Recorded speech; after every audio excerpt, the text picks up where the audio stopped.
Assalamualaikum warahmatullahi wabarakatuh.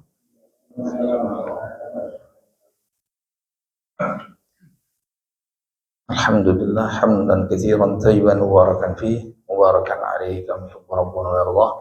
Asyhadu an la ilaha illallah wahdahu la syarika lah wa asyhadu anna Muhammadan abduhu wa rasuluh sallallahu alaihi wa ala alihi wa ashabihi wa man tabi'ahum bi ihsan wa sallim tasliman mazida ma ba'd. Insyaallah ta'ala sebagaimana biasa kita akan lanjutkan urusan kita dari kitab Bulughul Maram karya Al-Imam Al-Hafidh Ibn Hajar Al-Asqalani Asy-Syafi'i rahimahullah ta'ala. Kita sudah sampai ke hadis yang ke-326. Wa an Nabi Sa'idin Al-Khudri radhiyallahu ta'ala anhu anna Rasulullah sallallahu alaihi wa alihi wasallam ra'a fi ashabihi ta'akhuran faqala taqaddamu fa'tammu bi wal ya'tamma bikum man ba'dakum rawahu Muslim. Di sini disebutkan dari sahabat yang mulia Abu Sa'id Al-Khudri, semoga Allah meridainya, bahwasanya baginda Rasulullah sallallahu alaihi wasallam suatu kali melihat para sahabatnya mundur-mundur ke belakang. Lalu Rasulullah SAW bersabda, majulah dan ikutilah aku, kemudian ikutilah pula orang yang di belakang kalian. Artinya yang di shaf pertama mengikuti Rasulullah, kemudian yang di shaf kedua mengikuti shaf pertama, shaf ketiga mengikuti shaf kedua, ya kan? Karena yang shaf pertama itu bisa melihat langsung bagaimana gerakan Rasulullah. Shaf kedua kan tidak mungkin lihat bagaimana Rasulullah bergerak, gerakannya. Bisanya cuma melihat para sahabat yang berdiri di shaf pertama. Nanti ketiga juga. Kedua lihat pertama, yang pertama lihat Rasulullah, yang kedua lihat yang pertama, yang ketiga lihat yang kedua, dan seterusnya. Itu maksudnya. Ini yang dimaksud dengan hadis ini. Di hadis ini ada isyarat sebagaimana hadis yang lain, yaitu anjuran untuk semakin mendekat kepada imam, sehingga shaf yang pertama tentu lebih baik daripada shaf yang kedua, shaf yang kedua lebih baik daripada yang ketiga, dan seterusnya. Ya, sebagaimana hadis Nabi SAW, khairu sufufir rijal awwaluha, sebaik-baik shafnya para laki-laki itu yang pertama. Rasulullah SAW bersabda, law ya'lamun nas ma fis shafil awwal istahamu alaihi. Kalau sekiranya manusia tahu fadilah, keutamaan shaf pertama, niscaya mereka siap untuk berundi. Ya. Kemudian di hadis ini menunjukkan bahwasanya imam itu diikuti di dalam sholat. Ya, makanya di sini Nabi SAW berpesan seperti itu. Pak Tamubi, pada sudah lewat pembahasan hadis yang lalu, fala takhtalifu alaihi.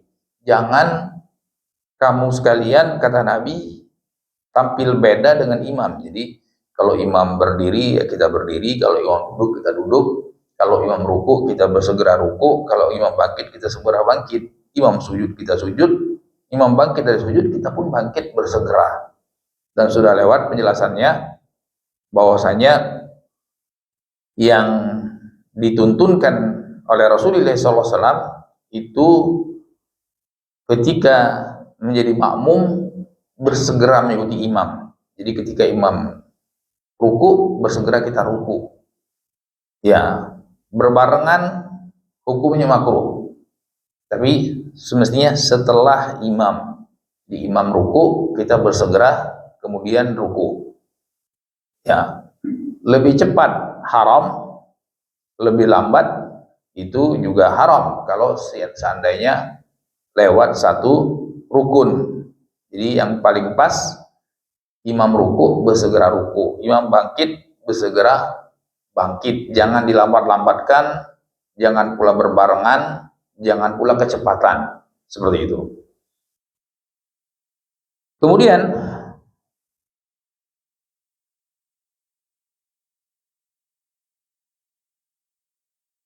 yang berikutnya, di hadis ini menunjukkan bahwasanya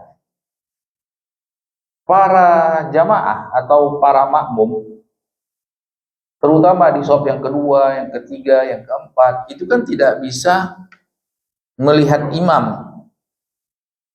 Ya. Sehingga apa? Apalagi yang sudah terlalu jauh. Apalagi di zaman dulu. Di zaman dulu tidak ada mikrofon, tidak ada sound system. Ya kan? Tidak ada sound system, sehingga apa? Sehingga ya yang shaf bagian belakang itu cuma ikut gerakan shaf yang di depannya gitu. Ya, apalagi kalau masjidnya besar, dan kalau zaman sekarang masih kadang-kadang pas mati lampu. Akhirnya apa? Ya akhirnya cuma patokannya yang depannya aja. Ya kan? Seringkali kita lihat cuma patokannya jamaah yang sebelah depan. Seperti itu. Ya kan? Sering gitu. Atau jamaah yang masjidnya terlalu lebar, sehingga apa ya? Ikut yang sebelahnya aja. Ya kalau pas persis di depan imam, ya enak dia dengar. Apalagi imamnya suaranya kecil kalau sudah mati lampunya. Akhirnya patokannya mengikuti yang mendekat kepada imam. Makanya di situ Rasulullah SAW katakan, wal yatamma bikum man ba'dakum. Sehingga apa? Ikutilah yang setelah kalian. Artinya ya yang shaf kedua ikuti pertama, shaf ketiga ikuti kedua, dan seterusnya. Seperti itu.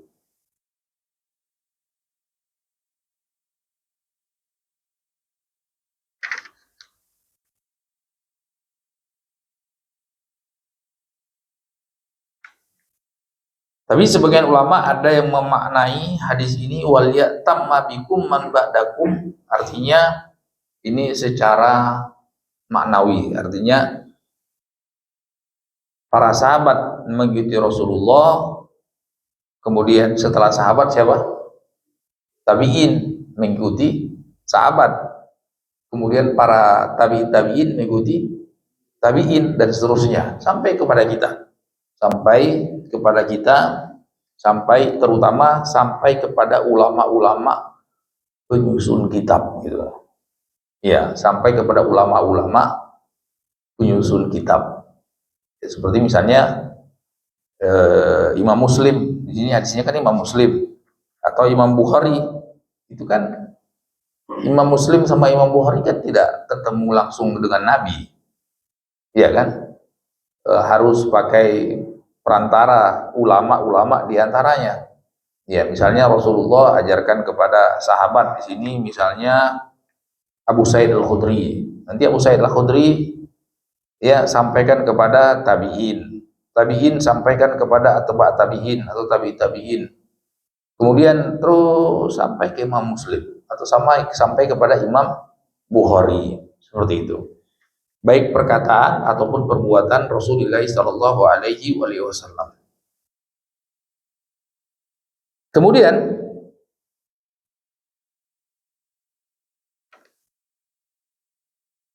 yang berikutnya,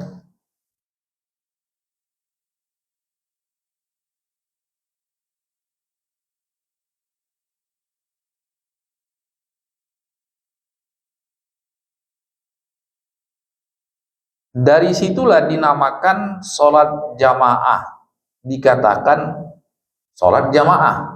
Kenapa sholat jamaah dikatakan sholat jamaah? Karena apa artinya jamaah? Jamaah itu kan bahasa Arab. Lijtima'il musallin. Ya, jamaah itu dikatakan sholat jamaah karena jamaatannya berkumpul.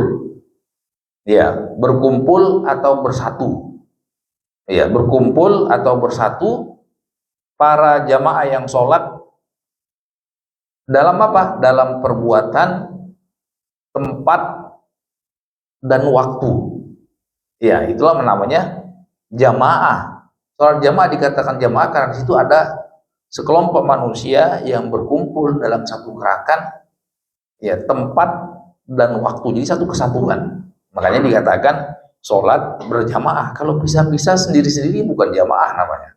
Ya, masing satu berdiri, satu duduk, satu. Nah, itu bukan bersatu namanya.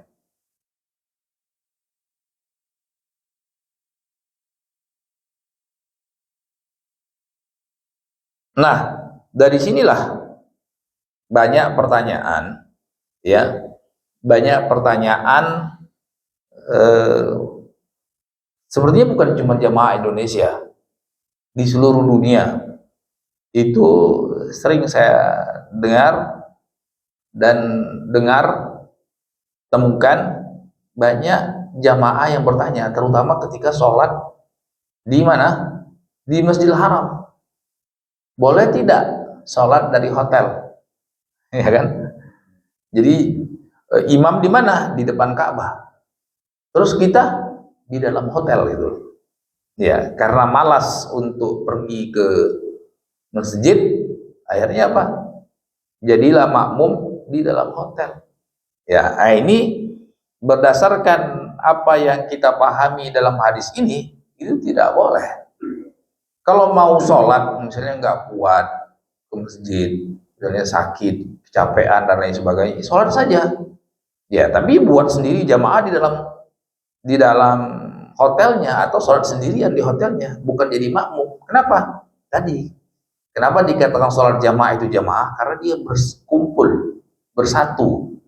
Iya, jadi sopnya, nah kan Rasulullah katakan yang pertama ngikutin imam, yang kedua ngikutin yang pertama, yang ketiga ngikutin yang kedua. Nah, dari sini kita pahami bahwasanya dikatakan sholat berjamaah itu sopnya nggak putus ya. Kalau sudah putus dengan gedung atau dengan jalan raya itu bukan berjamaah lagi, kecuali mungkin pas waktu-waktu tertentu, momen-momen tertentu, misalnya di Masjidil Haram pas mungkin biasanya pas musim haji atau pas 10 malam terakhir di bulan Ramadan, itu memang kalau tidak cepat-cepat kita tidak bisa masuk lagi. Ya, ditutup sudah sama askar-askarnya. Nah, ini kalaupun kita sholat di jalan, selama sopnya masih nyambung, ya itu masih diperkenankan, Tapi kalau sebenarnya kalau di dalam masih longgar, masih dibuka sama polisi-polisi itu, ya kan, masih disilakan masuk. Kecuali kalau sudah polisi sudah stop kan, ya suruh stop, dibilang tidak boleh masuk lagi karena sudah penuh misalnya. Yang seperti itu ya kita ikutin yang depannya. Jadi selama sopnya masih bersambung, selama itu pula masih dikategorikan sah sholat berjamaah. Tapi kalau sudah pisah jalan, dipisahkan sama jalan, artinya kemudian dipisah lain lagi dengan gedung, kemudian dia jadi makmum, kan enggak pas. Sudah putus sopnya, apalagi patokannya apa? Ya ini kan ada TV. Jadi imamnya itu TV-nya di depan TV kan. Nah, itu banyak pertanyaan soal itu. Nah, berdasarkan hadis ini itu tidak diperbolehkan. Ya, berdasarkan hadis ini tidak diperbolehkan. Makanya Nabi sabdakan, taqaddamu, maju. Ya kan? Maju itu apa? Artinya kita ada usaha untuk mendekat gitu loh. Kalau kita datang pas dapat sop pertama, alhamdulillah. Kalau tidak, kita berusaha sop kedua. Kalau tidak, kita berusaha sop ketiga. Seperti itu. Makanya Nabi katakan taqaddamu, maju gitu. Iya kan? Kadang-kadang ya jamaah males gitu. Belum ada usaha untuk maju, dari sini aja deh gitu. Padahal masih terbuka lowong gitu. Masih terbuka lowong untuk masuk ke maju ke sop yang paling depan gitu loh. Kalau enggak, ya kedua, kalau enggak ketiga, keempat dan seterusnya. Jadi jangan biarkan ada sop yang yang kosong. Termasuk misalnya pas sholat Jumat gitu. Pas sholat Jumat di depan masih kosong, sudah senderan di belakang gitu. Itu bertentangan dengan pesan Nabi. Nabi katakan taqaddamu, maju maju maju. Ya, maju maju. Jadi siapa yang duluan, dia ke depan gitu. Seperti itu. Jadi disuruh maju. Ya, artinya ada usaha untuk mendekat ke sop yang pertama. Ya, kecuali kalau dilihat sop pertama itu sudah penuh. Ya udah, jangan memaksakan diri gitu. Kadang-kadang ada ya yang ekstrim kanan, ada ekstrim kiri. Ekstrim kanan, ya tadi ekstrim dia sop pertama masih longgar, baru 2 orang, dia sudah senderan di belakang. Nah ini tidak sesuai dengan hadis ini. Ada yang terlalu ekstrim pula, sudah jelas sop pertama penuh, nyelip dia, ya kan? Nyelip, memaksakan diri untuk ikut sop pertama. Nah ini juga tidak dibenarkan, karena ada larangan untuk memaksakan diri di sop pertama. Kalau sekiranya memadaratkan jamaah yang lain, Rasulullah SAW bersabda, linu bi ashabikum. Jadi kalau sop pertama sudah penuh, tidak boleh kita memaksakan diri untuk masuk ke tengah-tengahnya, sehingga apa? Sehingga membuat orang jadi tidak nyaman. Jangankan orang, kita sendiri sudah nggak nyaman kalau sudah terlalu sempit di sop pertama, seperti itu. Kemudian jemaah yang dimuliakan Allah Subhanahu wa taala, disebutkan oleh Imam As-Sa'di, Abdurrahman bin Nasir Sa'di, pendapat yang benar bahwasanya makmum selama memungkinkan untuk bisa mengikuti imamnya dengan melihat atau mendengar, maka sahlah sholat berjamaahnya, apakah itu di masjid atau di luar masjid. Ya, apakah itu di masjid, apakah itu yang penting tadi shopnya nyambung. Kadang-kadang kan masjidnya sudah penuh, ya terpaksalah kita di luar, ya kan, walaupun terpisah dinding gitu, walaupun terpisah dinding, apalagi sekarang ada sound system mikrofon yang terdengar jelas, walaupun agak, yang penting shopnya itu nyambung.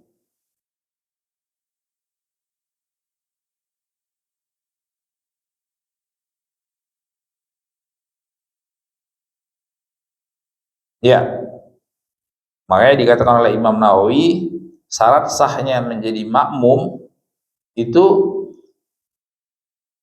di dalam sholat berjamaah adalah keberadaan makmum yang mengetahui intikolatul imam. Apa intikolat? Pergerakan dan perpindahan imam. Jadi makmum sudah tahu, ini imam ruku, ya dia ruku, imam sujud, dia sujud. Ya, kalau nggak tahu, bagaimana caranya? Nah itulah tadi pentingnya, kalaupun misalnya tidak terdengar suaranya, tidak kelihatan, kalau sudah terlalu jauh kan tidak terdengar suara, apalagi pas lagi mati lampu, atau tidak terlihat, bagaimana caranya? Ya tadi, yang ketiga ikut yang kedua, yang keempat ikut yang ketiga, seperti itu.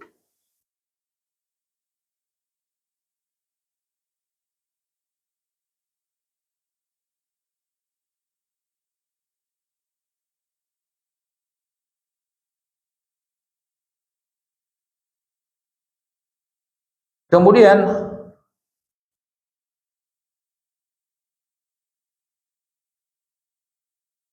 yang berikutnya,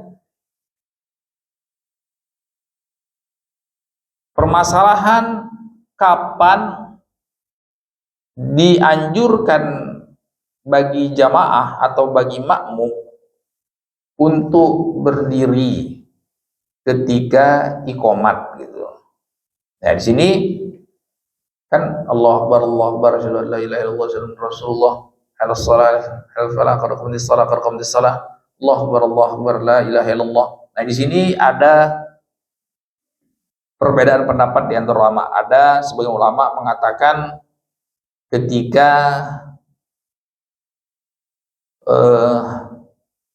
mukim, ya, mukim itu biasanya muadzin. Mukim itu orang yang iqomat. Biasanya apa?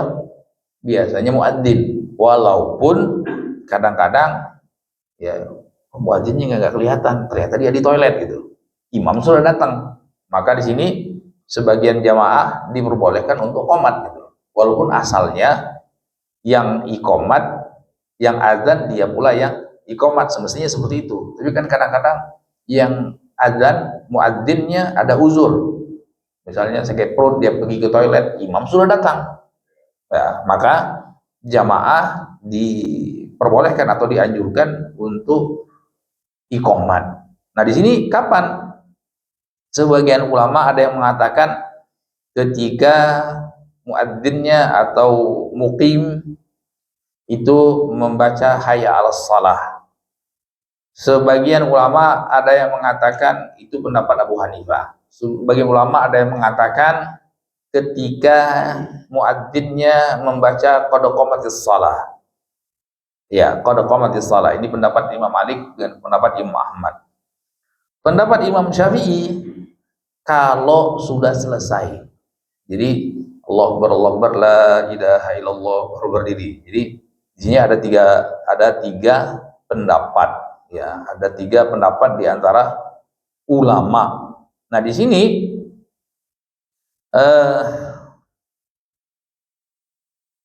disebutkan oleh Imam Ibn Rushd, Imam Malik punya pendapat yang lain. Apa itu? Tidak ada keterangan di dalam hadis secara spesifik kapan ya para makmum itu berdiri gitu. Ya, ini kenapa? Kecuali kalau ada Nabi katakan jangan berdiri kalau belum selesai, atau jangan berdiri kalau belum hayya shalah, jangan berdiri kalau belum qad qamatis shalah. Nah, di sini makanya ulama berbeda-beda. Makanya Imam Malik ya, tidak ada keterangan. Intinya apa? Kembali kepada kemampuan atau kelapangan para jamaah itu sendiri. Intinya apa? Intinya idza uqimatis shalah fala taqumu hatta tarawni. Yang menjadi patokan sebenarnya itu bukan pas muadzinnya bicara apa. Yang menjadi patokannya kalau imam sudah kasih isyarat. Nah, ada bunyi hadisnya di Sahih Bukhari, kata Nabi, idza uqimatis shalah fala taqumu hatta tarawni. Ya, apabila sudah qomat, ya jangan kalian buru-buru berdiri sampai lihat aku. Maksudnya siapa? Rasulullah, imam. Jadi yang jadi patokan itu bukan suara muadzin. Ya, jadi kalau sekiranya imam sudah datang kemudian sudah kasih isyarat untuk qomat, ya nggak apa-apa kita berdiri, walaupun mungkin belum qomat gitu, ya kan? Jadi patokannya bukan hayya 'alas shalah, bukan qad qamatis shalah, bukan pas selesai. Intinya apa? Seperti perkataan Imam Malik tadi, sesuai dengan hadis Nabi. Jadi kalau sudah dikumandangkan iqamat, jangan buru-buru berdiri sampai kalian lihat aku. Artinya apa? Rasulullah SAW sudah kasih isyarat belum? Ya, imam sudah kasih isyarat belum? Kalau imam sudah kasih isyarat, ya, maka tidak masalah untuk kita juga bersegera berdiri. Ya, makanya Imam Bukhari kasih judul bab dalam hadis tersebut, ya, bab mata yaqumun nasu idza ra'aul imam. Bab kapan para jamaah sholat itu berdiri. Ya, kapan para jamaah sholat itu berdiri? Jawabannya apa? Kalau lihat imamnya. Ya, kalau lihat imamnya. Ya, kalau imam belum datang, jangan dulu berdiri gitu. Kecuali kalau kayaknya imam juga ada uzur. Ya kan, kalau ada imam uzur, ya berarti jamaah sepakat menunjuk salah satu yang jadi imam. Ya, kadang-kadang kan imamnya juga ada uzur, sakit perut dan lain sebagainya, kayaknya duluan aja, atau seperti nanti imamnya nyusul hingga dia jadi makmum, ya kan, seperti itu. Jadi imamnya menjadi syarat gitu. Iya, iya. Jadi isyarat itu bisa dengan menampakkan diri. Kan Rasulullah SAW itu eh, sholat sunnah kan di rumah. Ya karena rumah Rasulullah SAW kan dempet dengan masjid gitu. Ya sehingga eh, ketika siap-siap qomat itu biasanya Bilal datang. Rasulullah ini sahabat udah penuh gitu. Ya, oh siap. Nah, Rasulullah SAW pergi ke masjid, para sahabat berdiri gitu. Para sahabat berdiri seperti itu. Jadi patokannya lihat Rasulullah SAW lihat imam.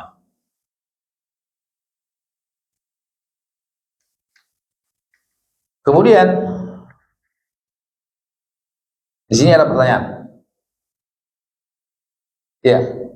Kita sekarang sudah imam belum akhir. Sudah komat. Ya, berdiri. Ya, jadi semestinya tadi kata Nabi, "Fala taqumu hatta taroni." Jangan buru-buru berdiri sampai melihat aku gitu. Mestinya eh, muadzin atau mukim itu berinisiatif cek dulu. Nah, seperti Bilal itu ngecek dulu. Kan apalagi tidak susah karena pas dekat kita kan. Imamnya biasanya di belakang sini, cek dulu. Ini sudah komat, iya siap gitu. Seperti Rasulullah SAW tadi gitu. Artinya dipastikan jangan sampai nanti sudah komat ternyata imamnya di toilet sakit perut, mules gitu. Bisa nunggu 15 menit pula itu. Nah, yang seperti ini ada koordinasi antara muadzin dengan imamnya. Jadi supaya tidak miskomunikasi di situ. Jelas ya? Cek dulu. Iya, kalau dia di toilet misalnya kan, biar apa? Oh, cek, oh nggak ada, ternyata di toilet kayak perut gitu. Gimana ini? Ya udah, tunjuk aja si Fulan jadi imam, gitu kan? Ya, gitu.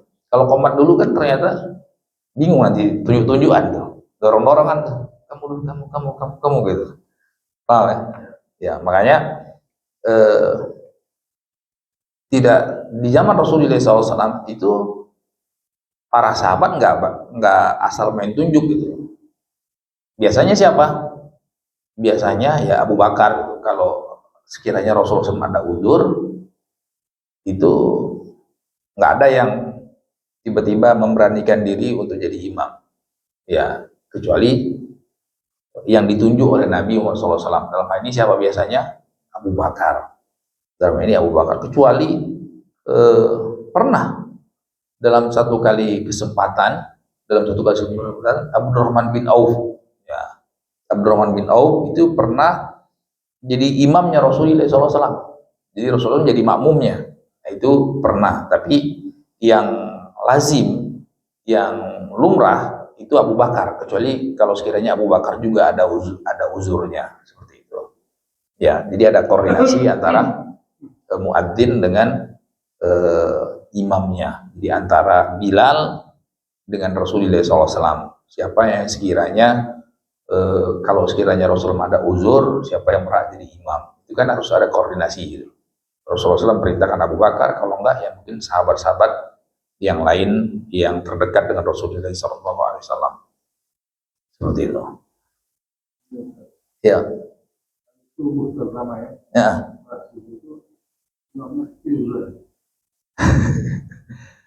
Ketiduran. Dibangunkan, oh. Dibangunkan, jangan ketiduran nanti bablas dia. Iya kan?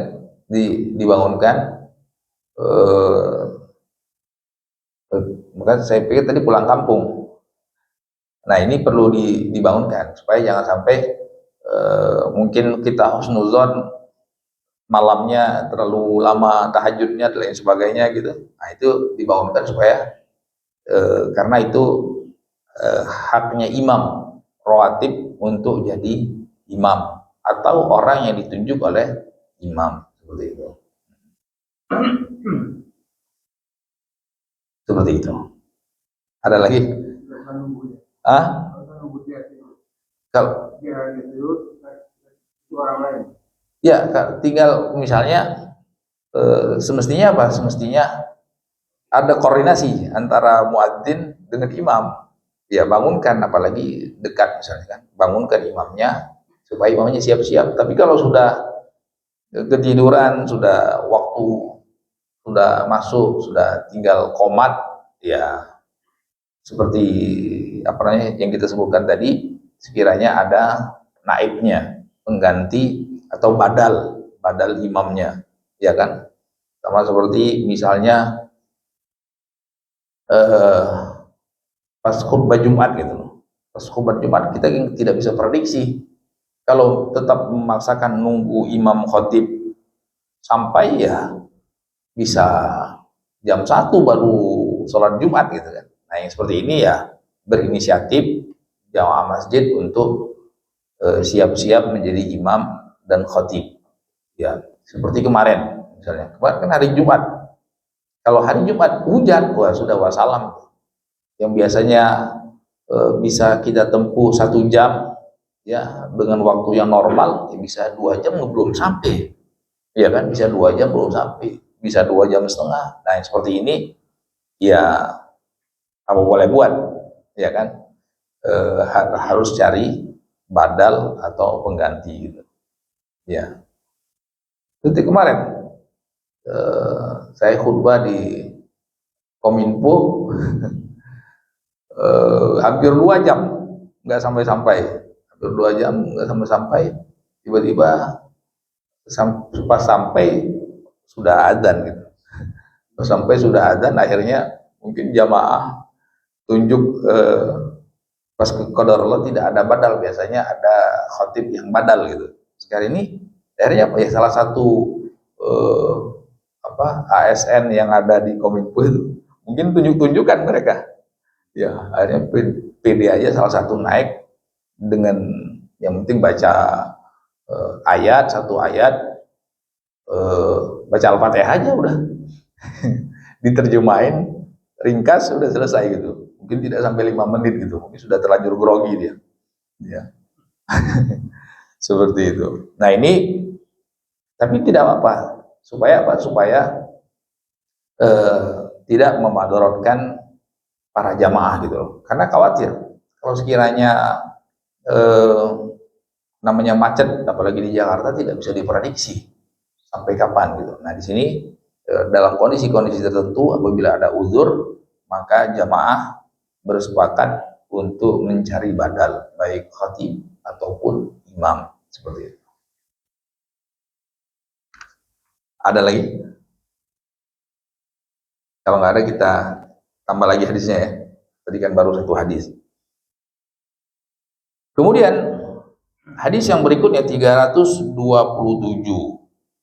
An Zaid bin Thabit radhiyallahu anhu. Dari sahabat yang mulia Zaid bin Thabit, semoga Allah SWT meridainya. Qala ihtajara Rasulullah SAW hujratan bi khasafah fasalla fiha fataba ilaihi rijal wa ja'u yusalluna bi salatihi al-hadith wa fihi ablu salat al-mar'i fi baiti ila al-maktubah muttafaqun alaih. Jadi suatu kali Rasulullah SAW itu di bulan Ramadan. Di bulan Ramadan Rasulullah SAW itu buat kemahan kecil di pojokan masjid, ya di masjid gitu, bagian shop bagian depan. Ya, kemudian Rasulullah SAW sholat. Ya, Rasulullah sholat tahajud nih maksudnya. Kemudian kan kedengaran suaranya, karena lalu sahabat-sahabat ashabus suffah, karena Rasulullah SAW sholat sepertiga malam terakhir kan. Sahabat-sahabat yang ashabus suffah, siapa sahabat-sahabat ashabus suffah? Sahabat-sahabat yang tinggal di masjid. Kenapa mereka tinggal di masjid? Karena mereka nggak punya rumah. Ya, mereka bukan muhajirin, bukan ansor. Biasanya apa? Atau orang yang muhajirin yang belum punya kemampuan untuk punya rumah gitu. Ya, sementara di zaman Nabi SAW semuanya serba keterbatasan. Belum ada hotel, belum ada penginapan, belum ada barak-barak yang dibuatkan spesial untuk eh, para sahabat yang tidak punya rumah. Ya ala kadarnya. Ya kan, akhirnya apa? Akhirnya tinggal di masjid. Adalah beberapa puluh orang sahabat yang tinggal di masjid. Jadi masjidlah jadi rumahnya. Ya, nah ini di awal-awal apa namanya? Di awal-awal Rasulullah SAW hijrah ke Madinah, artinya masih serba keterbatasan. Nah, akhirnya ketika Rasulullah SAW sholat malam, ya tahajud atau tarawih atau qiyamul lail atau qiyam Ramadan, para sahabat yang ada di masjid ikut berjamaah, artinya ikut jadi jamaah makmum. Ya, kemudian ikut sholat. Itu malam pertama. Akhirnya apa? Akhirnya sebagian sahabat Abu Sufyan tadi ceritalah ke sahabat-sahabat yang ada di sekitar masjid. Kan ada yang tetangga masjid. Ya kan, mungkin jarak mungkin 20-30 meter sudah sampai ke masjid, tetangga masjid. Nah, tetangga masjid malam kedua ikut sholat lagi, Rasulullah SAW sholat. Ikut lagi, mereka ikut. Jadi bukan tadi cuman ashabus suffah, sekarang sahabat-sahabat tetangga masjid. Nah, sahabat-sahabat ini suaranya sampai rame. Ceritalah kepada sahabat-sahabat yang agak jauh masjidnya, yang agak jauh rumahnya. Malam ketiga, masjid penuh. Masjid penuh. Nah, pas malam keempat, Rasulullah SAW nggak keluar. Rasulullah tidak keluar. Ya, kan berarti yang baru ngerasain sahabat yang dekat-dekat aja kan masih 3. Nah, sahabat-sahabat yang jauh ikut. Wah, ini kumpul masih sudah 3 malam. Ini insya Allah malamnya keempat. Tiba-tiba Rasulullah nggak keluar. Ya, nggak keluar. Ada yang mau, aku mungkin Rasulullah tidur gitu kan. Para sahabat segan untuk membangunin Rasulullah SAW. Ada sahabat yang lempar-lempar tenda Rasulullah, gudubrak. Rasulullah nggak keluar. Ada sahabat yang batuk, keras-kerasin batuknya. Nggak keluar. Nah, pas keluar itu sudah mau sholat subuh dari tendanya tadi. Setelah selesai sholat subuh, Rasulullah SAW bersabda, ma yakhfa alayya sani'ukumul barihah. Aku bukannya tidur, bukan tidak tahu kalian sudah penuh di dalam masjid. Ya kan, tahu, kata Rasulullah SAW. Ya, lakin khasyitu an yufrada alaikum. Tapi aku takut, aku khawatir ini jadi sholat wajib gitu loh. Jadi bukan jadi 5, tapi jadi 6. Sholat yang ke-6, sholat wajib, yaitu sholat qiyamul lail di bulan Ramadan. Aku takut kalau itu jadi wajib, ya yang 5 aja orang sudah banyak yang bolong-bolong, apalagi Ramadan qiyamul lail mau diwajibkan juga. Nah, di situ Rasulullah sabdakan, "Shallu fi buyutikum fa inna afdhala salatil mar'i fi baitil maktubah." Kata Nabi, udah jangan ikut-ikut, sholat di rumah kalian. Ya, sholat di rumah kalian, karena sebaik-baik sholat seorang hamba di rumahnya kecuali yang wajib. Nah, ada pun sahabat yang ashabus suffah yang nggak punya rumah, ya kan? Makanya yang tidak ditegur Rasulullah sahabat ashabus suffah. Kenapa? Karena dia tidak punya rumah. Rumahnya di mana? Di masjid ya. Lihat Nabi jadi sholat, ya mereka ikut gitu. Nah, cuman ya sahabat tetangga masjid juga yang dekat-dekat, nah Bismillah ya. Kalau itu kan sudah ada yang berjamaah, ikut juga. Padahal Nabi pesankan, sholatlah di rumah kalian, karena sebaik-baik sholat seorang hamba itu di rumahnya kecuali yang fardu. Itu kejadiannya. Yang kita bisa ambil pelajaran daripada hadis ini, bolehnya, nah coba lihat, bolehnya para makmum mengikuti imam walaupun imamnya terkurung, tidak kelihatan, ya kan? Ya tidak kelihatan kan? Nabi buat tenda-tendaan. Seperti itu. Tidak dilihat oleh imam. Iya. Tidak dilihat oleh makmum, tidak dilihat oleh makmum. Artinya kadang-kadang kan kita kondisi masjid. Ya, masjid itu kan macam-macam. Kalau masjid yang besar, ya, kalau masjid yang besar bisa jadi imam di lantai dasar, ya kan? Makmum lantai 2 atau masjidnya ke bawah. Ada kan yang basement, saking besarnya, seperti masjid haram gitu. Jadi imam di lantai orang tua. Ya jamaah ada yang lantai 2, ada yang lantai 3, ada basement 1, basement 2 gitu. Saking banyaknya jamaah, itu tidak masalah. Tidak masalah kalau sekiranya memang tidak memungkinkan kecuali seperti itu. Ya. Selama makmum tetap bisa mengikuti imamnya. Kemudian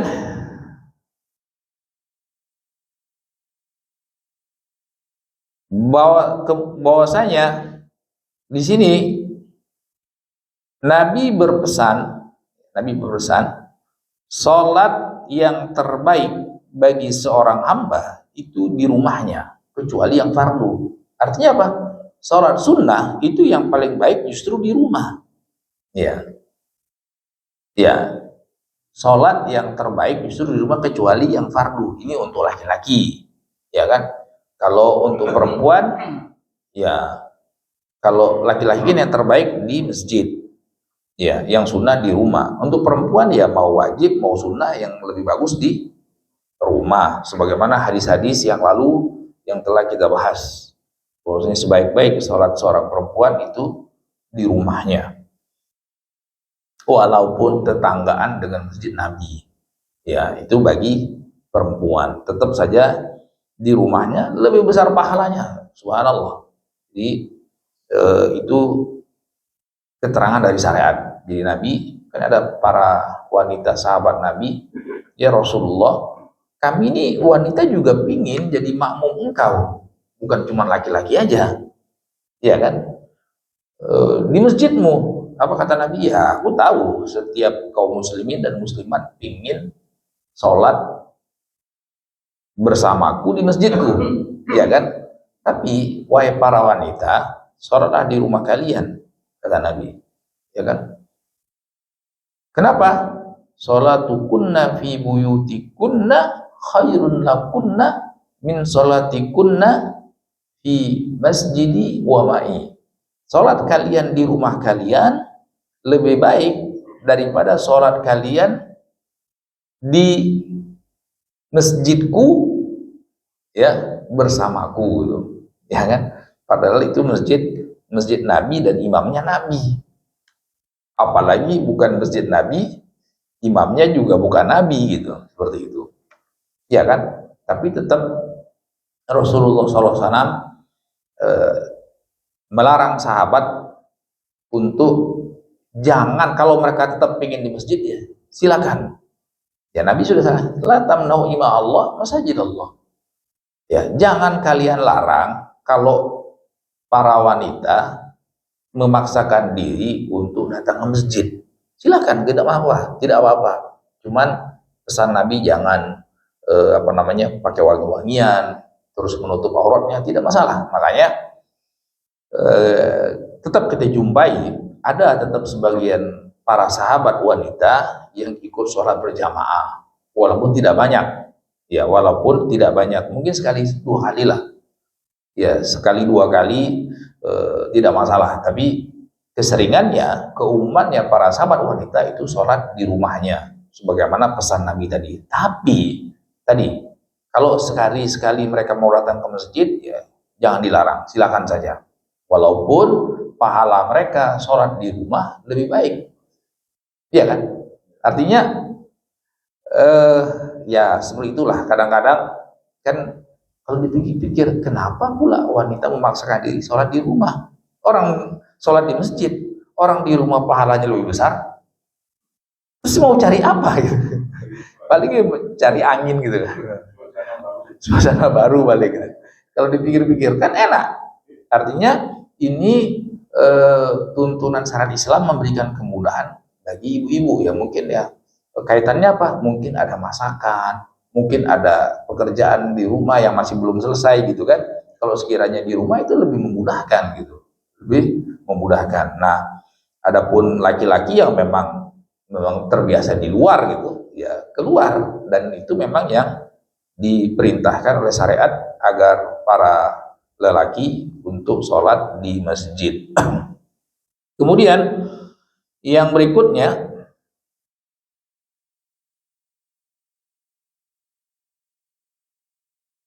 bahwasanya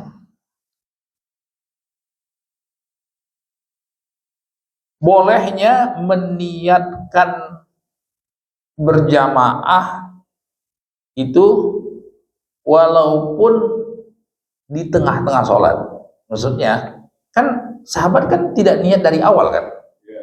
Iya, Rasul udah sholat duluan, Rasul nggak kasih pengumuman nanti malam kita sholat berjamaah, enggak. Tahu-tahu Rasul udah sholat. Alhamdulillah Rabbil Alamin, mungkin kedengaran suaranya, berarti Rasul tidak keras. Sahabat, Allahu Akbar. Nah, sama seperti kadang-kadang kita sholat sendirian, tahu-tahu ada yang main tepuk gitu kan. Ya tadinya niatnya munfarid, tahu-tahu ada yang kasih isyarat, dia berubah jadi imam, ya kan? Tadi kan Rasul niatnya munfarid awalnya, ya akhirnya menjadi imam karena kondisi seperti itu. Jadi berubah niat dari munfarid kepada imam, ya, atau berjamaah di tengah-tengah, atau sebaliknya yang tadinya makmum niat munfarid juga tidak masalah kalau ada uzur. Jadi pernah ada kejadian sahabat yang tadinya jadi makmum niat munfarid karena ada pekerjaan yang emergensi, ya sahabat yang jadi imam kepanjangan, ya kalau dia ikuti sampai selesai urusannya terbengkalai, akhirnya imam baru 1 rakaat, dia niat munfarid cepat-cepat selesai, ya salam, pulang dia. Nah ini kalau ada uzur itu tidak masalah, berubah niat ini tidak ada masalah. Kemudian dalam keterangan hadis yang lain itu boleh, ya sudah kita bahas juga, boleh orang yang sholat sunnah di belakang orang yang sholat fardu, orang yang sholat fardu di belakang orang yang sholat sunnah, itu boleh, ya itu tidak ada masalah. Kenapa kita pakai hadis ini? Karena tahajud bagi Nabi itu wajib, ya kalau bagi kita hukumnya sunnah. Jadi fatahajjat, ya Allah SWT perintahkan fatahajjat bihi nafilatan lak. Jadi kata ulama, ada sebagian hukum-hukum syariat itu khusus bagi Nabi, termasuk apa? Kewajiban sholat tahajud, ya kewajiban sholat tahajud. Tapi bagi umatnya itu sunnah. Nah para sahabat sunnah, Nabi wajib, ya seperti itu.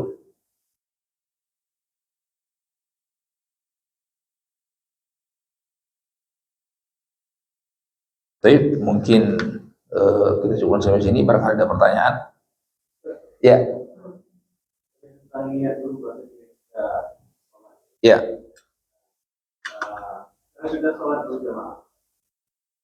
Kita mendengar imam, kita merasa bacanya sholat berjamaah. Kita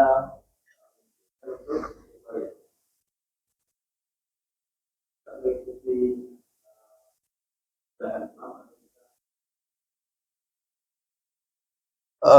alasannya apa munfarid?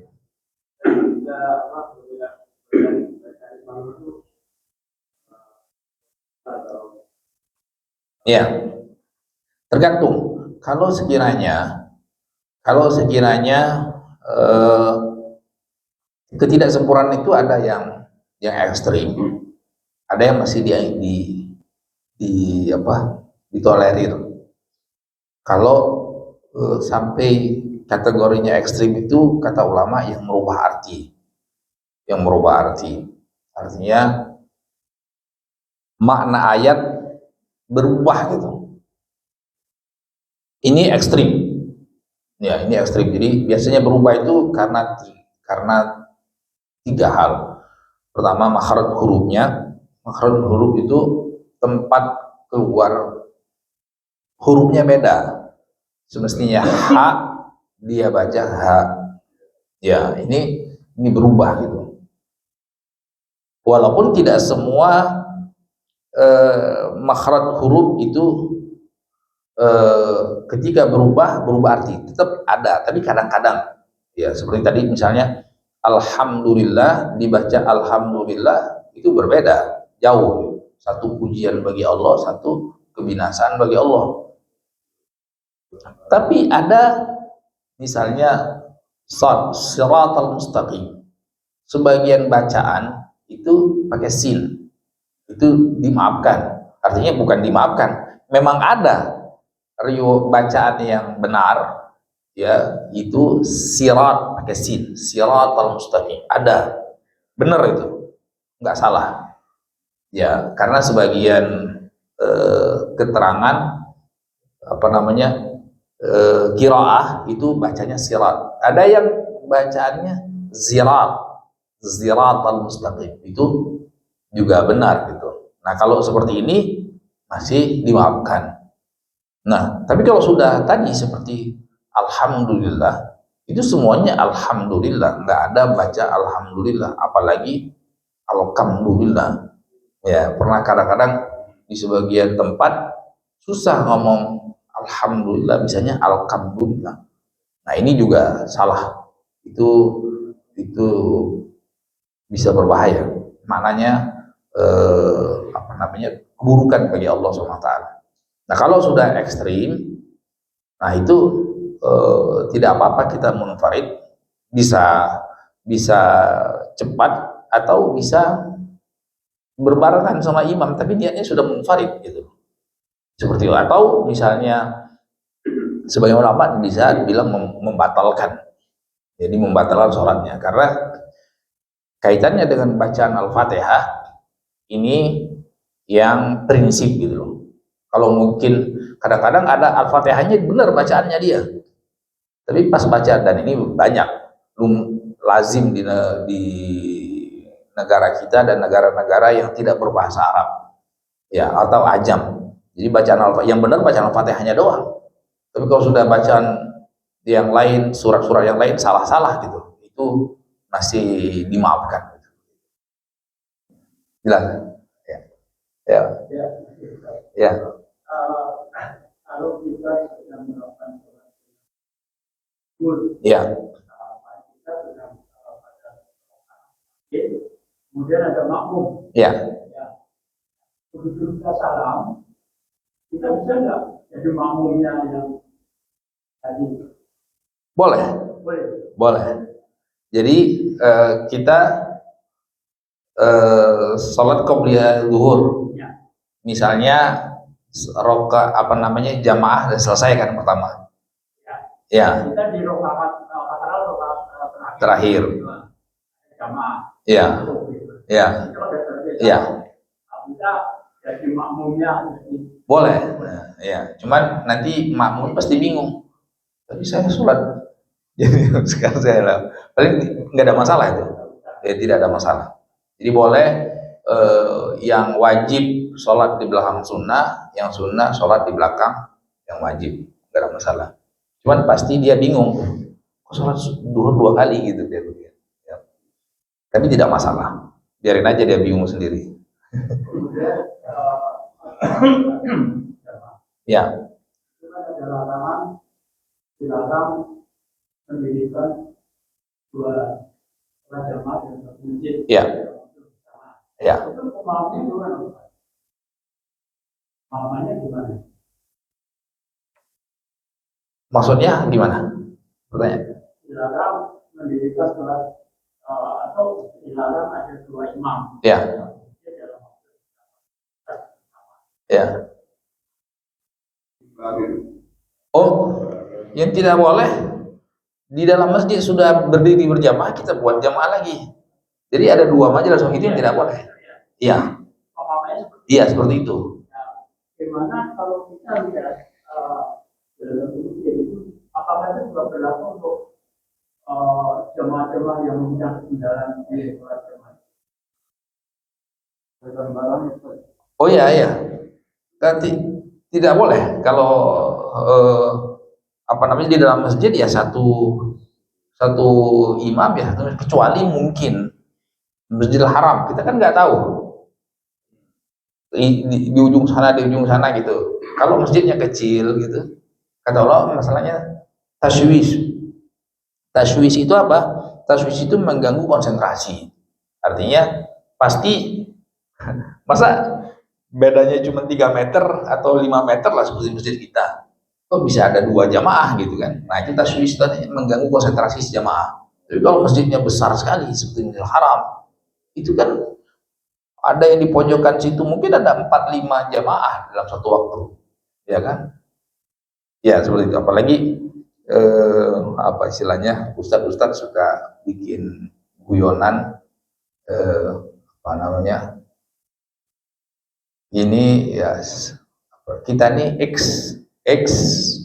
imam Masjidil Haram, ya apa maksudnya imam Masjidil Haram? Mesti imam bagi orang-orang yang masbuk kan. Ya kan sering kita datang masbuk ya kita jadi imam. Jadi kenapa? Karena kan kita tidak bisa prediksi ketika kita umroh, ya kan kita umroh nih, kita umroh datangnya jam berapa kan kita tidak bisa prediksi. Kalau datangnya pas sebelum zuhur selesai umroh kita sholat zuhur berjamaah, alhamdulillah jadi makmum. Tapi kalau pas nanggung gitu, ya otomatis kan kita apa namanya ustadz-ustadz pembimbing jadi imam bagi jamaah-jamaah yang datang masbuk gitu.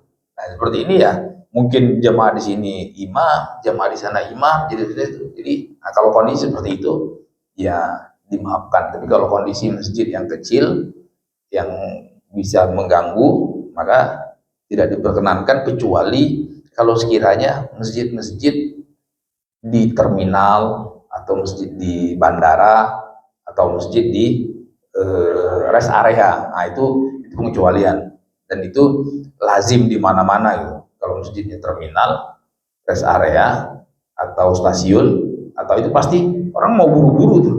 Kalau maksain nunggu telat itu pesawatnya, ya kan? Akhirnya masing-masing buru-buru. Itu pengecualian. Tapi kalau masjid kampung, masjid seperti masjid kita, maka tidak diperkenankan untuk menjadi apa ada beberapa jamaah di dalam satu masjid. Jelas ya?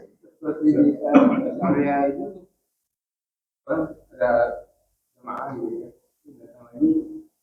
Ini rombongan lagi bikin lagi jemaah itu boleh kan? Iya, itu pengecualian.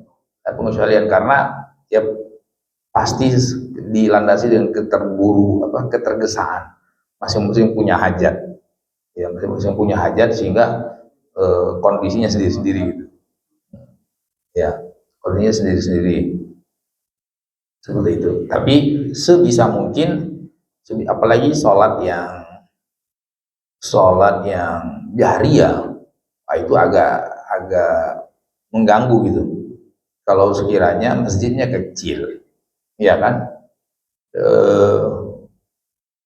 suara satu baca al-fatihah, satu baca al-fatihah gitu, ya kan. Kadang-kadang, nah ini sebisa mungkin ya supaya tidak taswis, tidak mengganggu ya fokus, kecuali kalau memang sifatnya emergensi, buru-buru, ya ulama mengecualikan apa namanya masjid-masjid di rest area atau di terminal atau di stasiun atau di bandara itu dikecualikan seperti itu.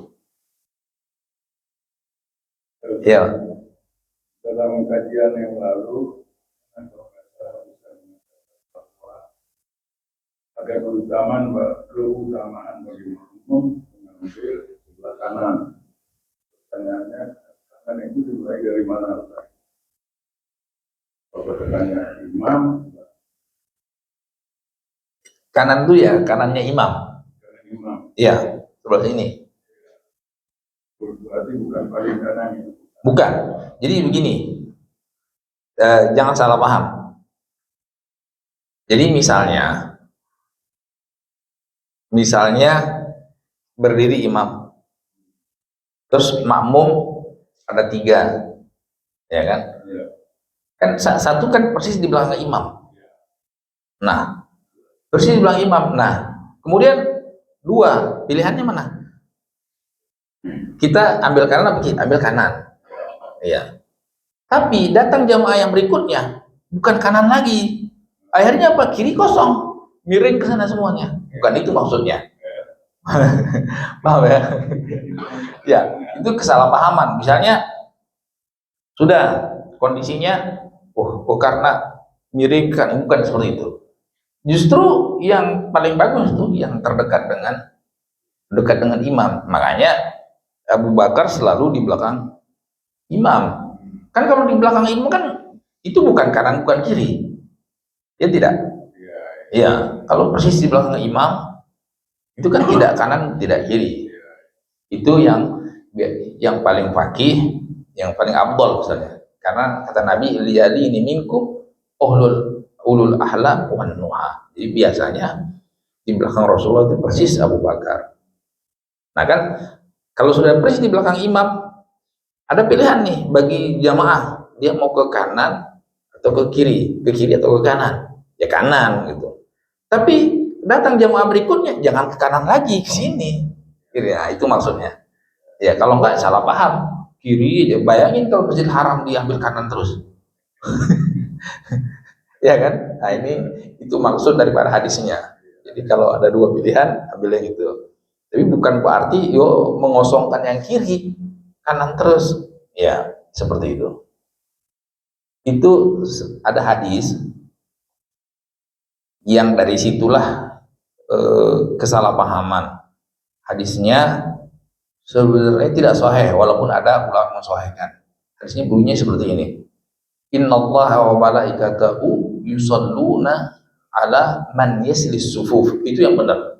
Allah dan malaikatnya bersalawat atas orang-orang yang menyambung shaf. Nah, ada sebagian perawi yang salah meriwayatkan hadis. Dia katakan innallaha wa malaikatahu yusholluna ala mayaminis sufuf. Allah dan malaikatnya bersalawat atas shaf-shaf yang sebelah kanan.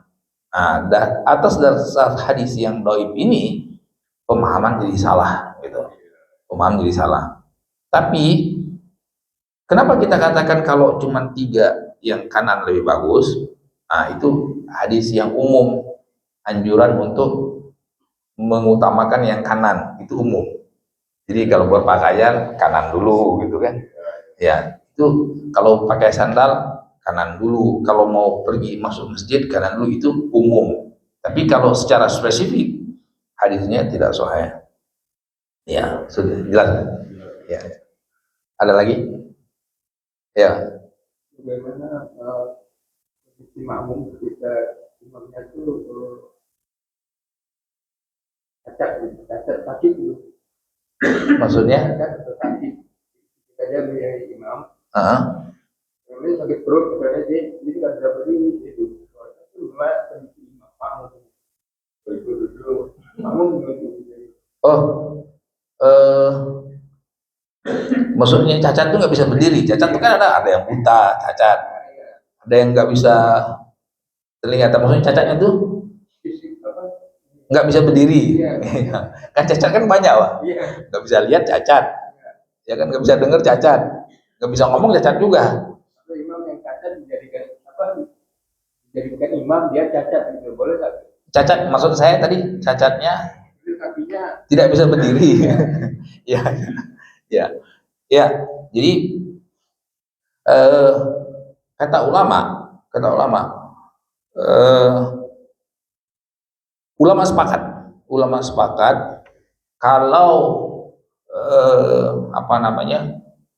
orang yang tidak bisa berdiri itu ada 2. Tidak bisa berdiri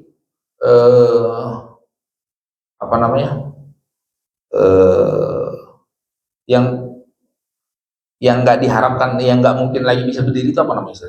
Permanen. Sakitnya permanen. Nah, kalau sakitnya permanen, sebaiknya dia jangan jadi imam. Jangan jadi imam. Walaupun bacanya bagus. Ya. Kenapa? Karena mengorbankan sholat para jamaah. Kenapa mengorbankan? Karena salah satu rukun sholat itu apa? Berdiri. Nah, kan? Akhirnya jamaah jadi korban. Ya kan? Jamaah jadi korban. Makanya ulama sepakat, walaupun ada perdebatan di antara ulama, tapi ulama sepakat sebaiknya imam yang sakit lutut atau kaki yang tidak bisa berdiri, yang ngalah aja, dia jadi makmum aja. Supaya apa? Supaya jangan mengorbankan sholat orang banyak gitu, ya kan? Itu satu ya Pak ya. Kalau dia memang dari awal sudah dia nggak bisa berdiri, ya itu satu. Kasus yang kedua, bagaimana kalau sekiranya dia sakitnya di tengah sholat, ya kan? Qadarullah apa gitu, nggak bisa berdiri dia.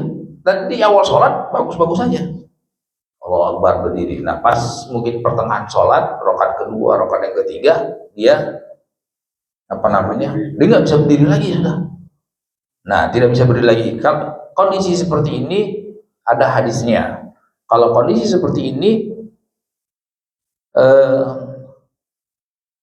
kata ulama, ini ada uzur, ya kan?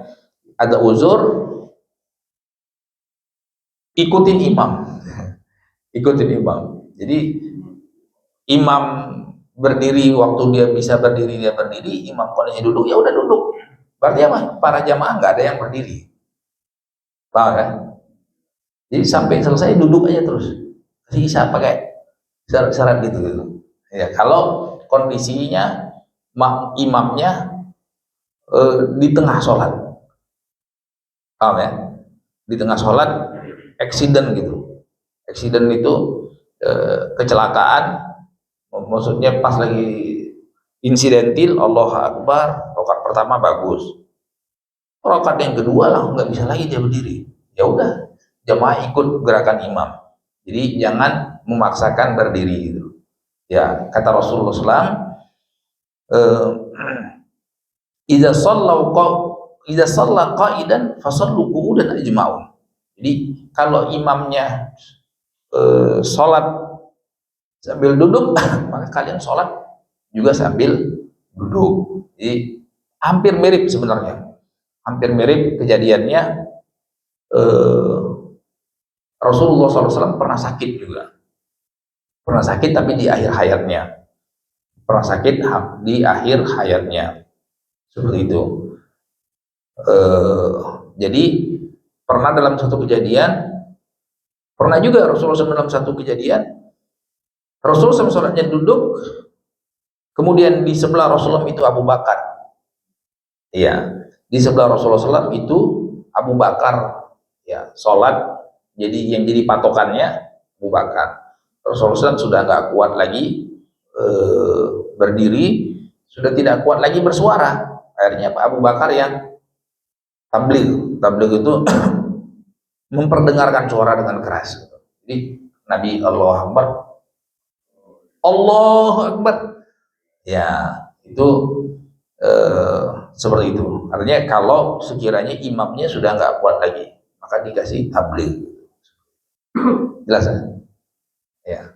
Tapi tadi ulama sepakat, kalau sudah ada rasa-rasa, jangan memaksakan diri untuk jadi imam, suruh orang lain. Karena tadi ulama itu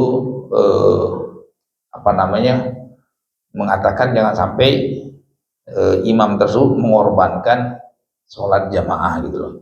Jangan memaksakan diri untuk tetap jadi imam. Ya, kaitannya apa? Tadi ulama berdebat atau berselisih paham yang sangat hebat, kaitannya dengan apakah sah makmum yang sehat sholat di belakang imam yang sakit yang tidak bisa berdiri. Ya, kenapa? Karena berdiri itu salah satu rukun sholat fardu.